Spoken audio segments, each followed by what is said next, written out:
말하는 내가 그라 하시니라. 아멘. 잘 해주시기 바라겠습니다. 주일 오후 이곳에 나와 예배드리시는 성도님들의 삶 가운데, 직장 가운데 하나님의 돌보시는 은혜가 가득하시기를 주님의 이름으로 축복합니다. 우리가 때로 삶을 살아갈 때 원하지 않는 갈등과 불편함을 경험하게 되죠.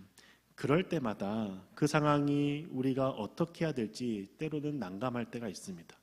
묵묵히 참고 견디는 것이 그리스도인인지, 아니면 그 다른 방법이 있는지 조금 어려울 때가 있죠. 부딪히고 싶지 않은 상황을 만날 때 견디고 참는 것만이 믿음의 성장을 추구하는 성숙한 그리스도인의 모습일까요? 결론은 모든 상황이 그렇다라고 단정 지을 수는 없습니다. 왜냐하면 묵묵히 참고 견디는 과정에서 하나님을 생각하지 않는다라면 그 시간은 그 하나님 앞에 믿음이 성장하는 시간이 아니라 그냥 시간이 알아서 해결해 주기를 바라는 마음 때문이기 때문이죠. 그래서 우리가 고난과 어려움의 상황 속에서 그 상황을 피해야 할 때인지, 아니면 묵묵히 참고 견디며 이겨내야 할 때인지 스스로 결정하는 것이 아니라 하나님께 묻고 하나님께 나아가 봐야 됩니다. 하나님께 기도하면 하나님께서 알려주십니까? 라고 질문하고 싶은 마음이 있을 수 있죠. 그런데 하나님은 분명하게 알려주십니다. 그 알려주심이 때로는 성경 말씀을 통해서 알려주시기도 하지만 주변에 있는 믿음의 동역자들을 통해서 깨닫게 하시기도 한다라는 것이죠. 주님께 우리가 나아갈 때 기도하지 않고 그냥 내가 원하는 대로, 내가 생각하는 대로 이 고난과 어려움에 해결해 나가는 방법을 선택할 때가 있는데, 그때는 우리에게 믿음이 있는지 돌아봐야 됩니다.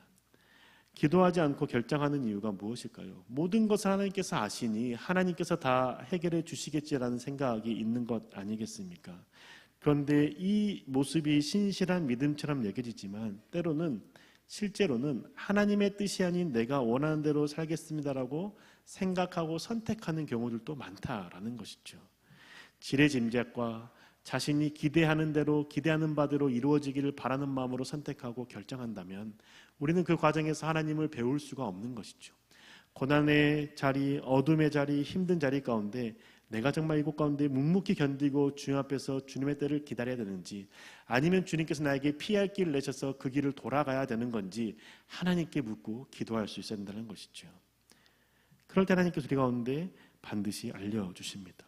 오늘 우리가 만났던 예수님 또한 그런 모습들이 보입니다. 1절과 2절에 보면 예수님께서 세례를 베푼 그 사람이 요한이 세례 베푼 사람보다 더 많다라는 얘기들이 바리새인에게 들어갔습니다. 바리새인에게 들어가자 바리새인과 예수님과의 갈등이 발생할 수 있는 것이죠. 그때 예수님 어떻게 하십니까? 그 자리를 떠나십니다. 떠나시고 갈릴리로 가십니다. 예수님은 그 갈등의 자리, 그 바리새인과의 그 부딪히는 자리 가운데 있을 때에 그 자리를 피해서 갈릴리로 이동하시죠. 그런데 갈릴리로 이동하실 때 예수님은 그냥 그 사마리아 지역을 피해서 올라가지 않습니다. 사마리아 지역에는 유대인과 이방인이 결혼해서 낳은 혼혈인들이 살고 있는 곳이었습니다. 유대인들은 사마리아 사람들을 사람 취급하지 않았고 자신들을 사람 취급하지 않는 유대인들을 사마리아 사람들 또한 불편해했고 싫어했습니다.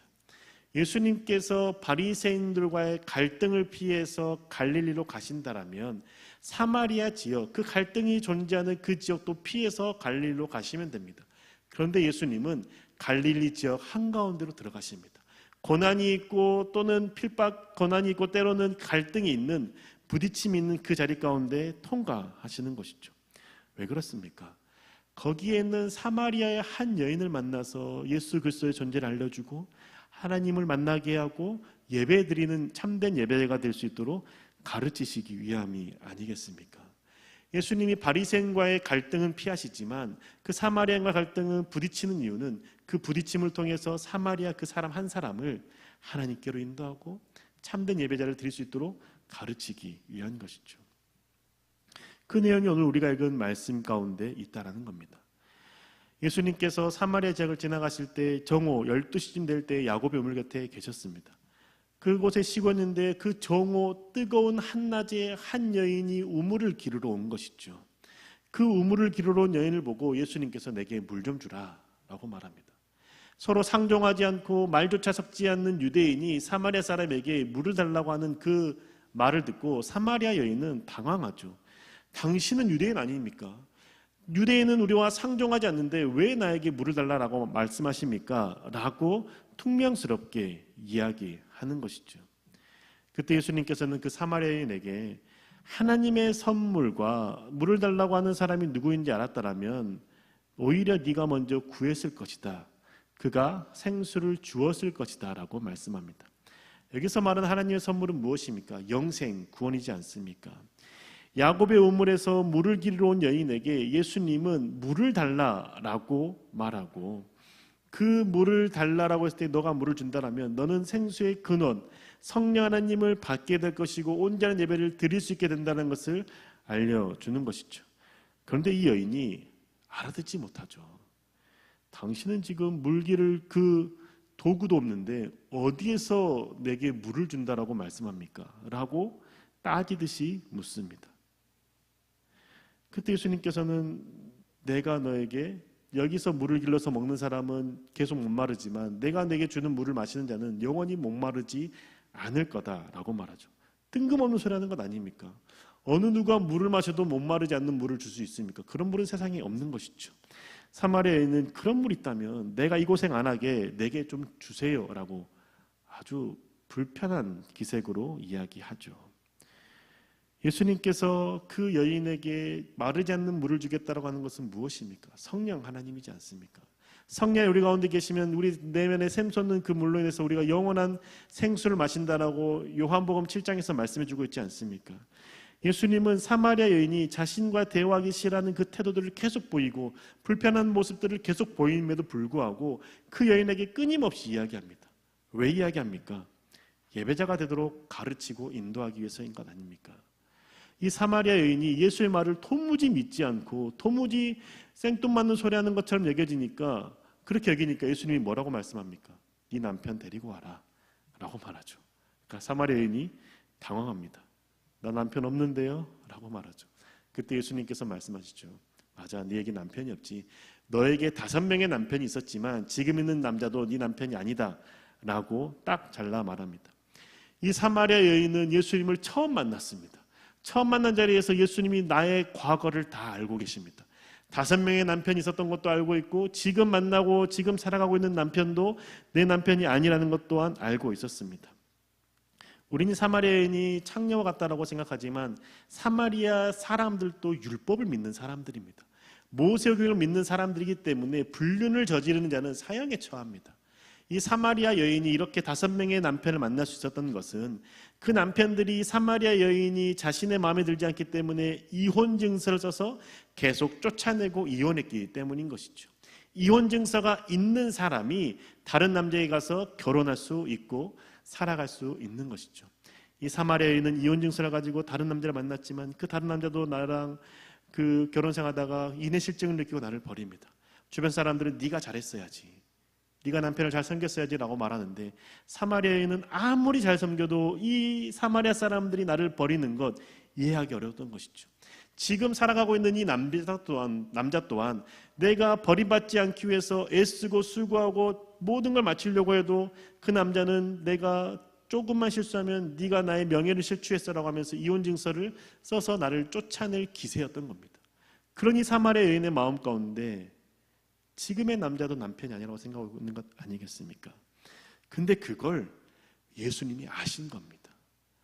네가 창녀가 아니라 네가 지금 이제 남편도 없었고 지금도 남편도 아니다 라고 말하는 것, 너를 사랑해 주는 자가 없고 너와 한 몸을 이룬 자가 없다는 것을 아시고 말씀해 주는 것이죠.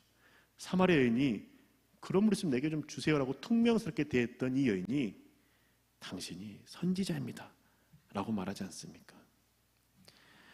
선지자라는 것을 깨닫는 순간 이 사마리아 여인은 그동안 하나님을 찾고 하나님의 말씀을 따라 살아가려고 했으면서 궁금했던 것들을 예수님께 물어봅니다. 유대인들은 예루살렘에서 예배를 드려야 온전한 예배라고 말하지만 우리 사마리아 사람들은 이 그리신산에서 예배를 드려야 온전한 예배라고 말합니다. 어디에서 드리는 예배가 진짜 예배입니까? 라고 말하죠. 왜 이렇게 예배 드리는 장소가 나뉘게 됐습니까? 이스라엘이 남북으로 나뉘면서 예루살렘에서 북이스라엘 사람들이 예배를 드릴 수 없게 된 상황이 있지 않습니까? 북이스라엘 사람들이 예루살렘에서 예배를 드리지 못하게 될 때 그들은 단에다가 신상을 만들어 놓고 예배를 드리지 않았습니까? 그리고 예루살렘이 멸망당하고 성전이 파괴되었을 때에 사마리아 사람들도 유대인들이 성전을 재건하는 그 자리에 도와서 함께 성전을 세우고 싶었습니다. 스룹바벨의 성전을 세우고 싶었는데, 하나님께 드릴 수 있는 그 예배의 성전을 세우고 싶었는데, 유대인들이 너희들은 지금 혼연일이잖아, 우리의 전통 혈통이 아니잖아, 안 돼 라고 배척한 것이죠. 사마리아 사람들은 예배드릴 장소가 없었던 겁니다. 사마리아 사람들이 어떻게 예배드릴 장소를 찾습니까? 모세가 가나안 땅에 들어가기 전에 그리신산에서 백성들을 바라보고 축복을 선언했습니다. 그리고 그 건너편 에발산에서는 저주를 선언했습니다. 사마리아 사람들은 축복을 선언한 그리신산에 성전을 세우고 이곳에서 드릴 때는 이렇게 축복을 받는다라고 결정하고 거기에 성전을 세우고 예배드렸던 것이죠. 그게 계속 내려왔던 겁니다. 그래서 그 사마리아 사람들은 이 그리심산에서 예배드리는 것이 하나님께 축복을 받는 것이고 하나님께 나아가는 것이라고 모세 오경을 근거로 이야기하는 것이죠. 예루살렘 성전은 언제 세워졌습니까? 다윗 이후에 솔로몬 때 세워진 것 아니겠습니까? 그래서 이 사마리아 사람들은 그리신산이 정통이라고 말하고, 유대 사람들은 그 다윗의 혈통을 통해서 솔로몬을 통해서 세워진 이 예루살렘 성전이 전통이라고 말씀하는 것이죠. 그렇게 이야기하는 모습들을 보면 우리가 무엇을 생각하게 됩니까? 서로가 자신의 입장에서 맞는 것을 주장하고 있는 것 보이지 않습니까? 유대인들은 유대인의 입장에 맞춰서 예루살렘의 성전이 진짜다라고 말하고, 그리심산 사람들은 사마리아 사람들은 그리심산에서 드리는 예배가 진짜다라고 말하는 것이죠. 서로가 다른 이해와 다른 해석으로 내가 드린 예배가 진짜다라고 말한다는 겁니다. 그런데 우리의 모습, 이런 모습들이 우리 가운데 있지 않습니까? 내가 생각하는 기준으로 예배를 드리는 것이 진짜 예배다라고 생각하는 기준 나름대로 있지 않습니까? 예배 드리는데 어떻게 저런 모습으로 올 수 있지? 예배 드리는데 어떻게 저런 태도로 있을 수 있지? 예배 드리는데 어떻게 이렇게 나올 수 있지? 라고 생각하는 모든 기준들이 혹시나 나에게 있는 것은 아닙니까? 다른 사람에 대해서 그 예배의 기준을 들이대는 것이 정죄하는 것이죠. 그 기준은 나에게만 들이대면, 나에게만 맞추면 하나님 앞에서 문제되지 않을 수 있습니다. 그런데 그 기준을 자꾸 나의 기준을 다른 사람에게 가지고 가서 다른 사람에게 이들어야 된다라고 정죄할 때 우리가 드려지는 예배가 온전한 예배가 되지 못할 수 있다라는 것이죠. 정죄와 판단과 심판만이 있는 겁니다. 하나님을 예배한다는 것은 하나님의 심판 앞에 내가 서는 것이고 하나님의 기준 앞에 내가 서는 것인데, 하나님께 예배드린다고 하면서도 여전히 내 기준을 하나님 앞에 들이대고 있는 것, 그 모습이지 않겠습니까? 사마리아의 질문에 예수님께서 뭐라고 말씀하십니까? 이 산도 아니고 예루살렘도 아니다라고 말씀합니다. 너의 기준도 아니고 유대인의 기준도 아니다라고 말씀하는 것이죠. 그 기준을 버려라라고 말씀합니다. 그리고 하시는 말씀이 영과 진리로 예배드리는 자가 참된 예배자라고 말씀합니다. 영과 진리로 드리는 예배가 성령 충만하고 드리는 예배이지 않겠습니까? 진리의 영이 성령이시기 때문입니다. 내가 성령의 충만함으로 예배를 드린다는 것은 내 마음이 하나님께 집중한다는 것을 말하는 것 아니겠습니까? 예배의 형식, 예배의 방법, 그건 부차적인 것이라는 것이죠. 하나님 앞에 내가 어떤 형태의 예배를 드리든 이 예배를 통해서 나의 생각이 깨어지고 내 것을 주장해서 하나님께 얻어내는 것이 아니라 하나님의 것이 무엇인지 발견하고 그 하나님의 생각에 나를 맞추는 것, 이게 신령과 진정으로 예배드리는 것이라고 예수님은 알려주는 겁니다. 성령의 이끄심을 따라 하나님 앞에 나아가는 것은 예배자가 되는 것이지, 너의 기준을 가지고 정죄하고 판단하는 것, 예배자의 모습이 아니다라고 가르쳐 주시는 것이죠. 내가 옳다고 여겨지는 것들을 고집하면 내 중심이 되어버리기 때문입니다. 그게 그렇게 중요하니라고 주님이 우리 가운데 물으실 수 있다는 것이죠. 내가 조금 부족한 모습으로, 내가 조금 바르지 못한 복장으로 온다 할지라도, 그럼에도 주님, 내가 주님을 만나고 싶습니다라고 온전히 예배드리는 자가 된다면 그에게 하나님께서 말씀하시고 그에게 하나님께서 깨닫게 하셔서 그 모습을 바꿔 나가실 수 있는 것 아니겠습니까? 그런데 그 하나님의 일하심 대신해서 내가 정죄한다라면 그 예배의 자리가 은혜의 자리가 아니라 눈물의 자리가 되지 않겠습니까? 우리가 영과 진리로 예배한다는 것은 오직 성령의 충만함으로 예배하는 것이고 하나님의 것을 생각하며 드리는 예배라는 겁니다. 로마서 8장 5절과 6절 이렇게 말씀하고 있습니다. 육신을 따르는 자는 육신의 일을, 영을 따르는 자는 영의 일을 생각하나니 육신의 생각은 사망이요 영의 생각은 생명과 평안이니라. 하나님 앞에 영을 따라 성령의 충만함을 따라 예배를 왔다라면 하나님의 것을 생각할 수 있어야 된다는 것이죠. 하나님 앞에 예배드려 나왔는데 여전히 하나님께 생각하지 못하고 나의 먹을 것, 입을 것, 마실 것을 생각하면서 하나님께 집중하지 못하고 계시지 않습니까? 하나님의 마음을 알고 하나님께 나의 삶을 드리는 이 자리 가운데 세상의 염려와 걱정만이 가득해서 그것을 어떻게 하지 하나님께 질문하지 않고 하나님께 맡겨드리지 않고 어떻게 하지라고 생각하면서 예배에 집중하지 못하고 있지 않습니까? 우리가 하나님께 예배 드린다는 것은 내 안에 있는 문제들 있을 수 있죠. 그 문제를 하나님께 가지고 오는 것이고, 주님, 이 문제가 나의 손을 떠나 주님의 손을 올려드립니다.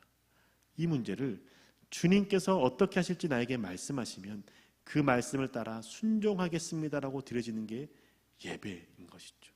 그런데 많은 경우는 주님, 이 문제를 이렇게 해결해 주십시오라고 답을 가지고 와서 주님께 나아간다는 겁니다. 그렇게 될 때 이렇게 해결하라는 답이 주님이 원하시지 않는 답이라면 우리의 하나님의 뜻을 발견하지 못하는 것 아니겠습니까? 하나님께 나의 문제를 가지고 나갈 때 주님께서 내게 말씀하시는 대로 내가 행하겠다라고 기도하는 것에 가장 중요한 마음이 있는데 그게 무엇이냐면 순종하겠다는 마음입니다. 내가 생각하는 답은 A이지만 예배를 통해서 하나님께 집중해서 하나님께서 그게 아니라 B를 행하라라고 하셨을 때 주님, 알겠습니다. B를 택하고 B를 따라 살겠습니다라고 말할 수 있는 게 하나님의 영을 추구하는 자의 모습이라는 것이죠. 그런데 우리는 많은 경우 내 안에 답이 있습니다. 그 답을 가지고 와서 예배 자리에서도 이 답대로 해달라고 요구하는 건 하나님을 예배하는 것이 아니라 하나님을 도구로 삼는 것이죠. 신령과 진정으로 예배드리는 것이 아닙니다. 내가 주께 원하는 이것을 드리니 주님 내게 원하는 것을 주십시오라고 말하는 것이죠. 그건 하나님을 기쁘게 해드릴 수 없습니다. 로마서 8장 8절과 9절의 말씀입니다. 육신에 있는 자들은 하나님을 기쁘시게 할 수 없느니라. 만일 너희 속에 하나님의 영이 거하시면 너희가 육신에 있지 아니하고 영에 있나니 누구든지 그리스도의 영이 없으면 그리스도의 사람이 아니라. 아멘. 육신의 것들을 생각하며 주 앞에 나아갈 때 하나님을 기쁘게 할 수 없다라는 것이죠. 하나님의 영을 따라 네 안에 계시는 성령 하나님의 마음을 따라 움직일 때, 그게 성경의 기준에 맞고 하나님의 뜻에 맞는 그 마음을 알아 움직일 때에 그때 하나님의 영에 속한 사람이라는 것이죠. 저와 여러분은 하나님의 영 가운데 있는 사람이지 않습니까? 하나님의 영이 저와 여러분 속에 계시지 않습니까? 어떻게 할 수 있습니까?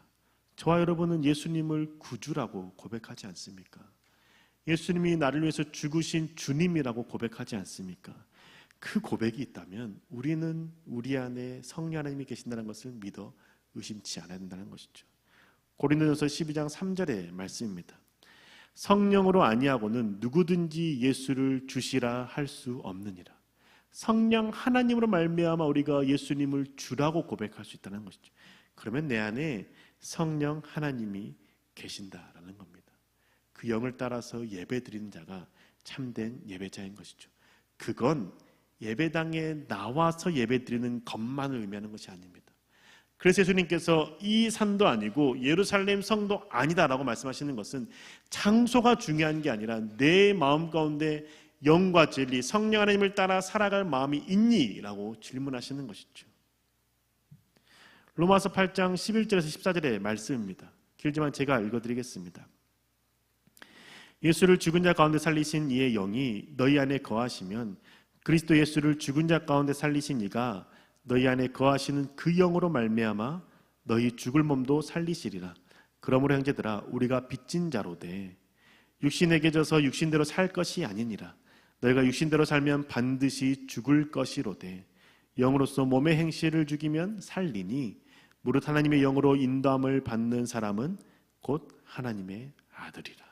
아멘. 하나님의 영으로 인도함을 받아 살아가는 자가 하나님의 아들이고 살 수 있다라고 말하는 것 아닙니까? 하나님의 영, 하나님은 어떤 분이십니까? 사랑이지 않습니까?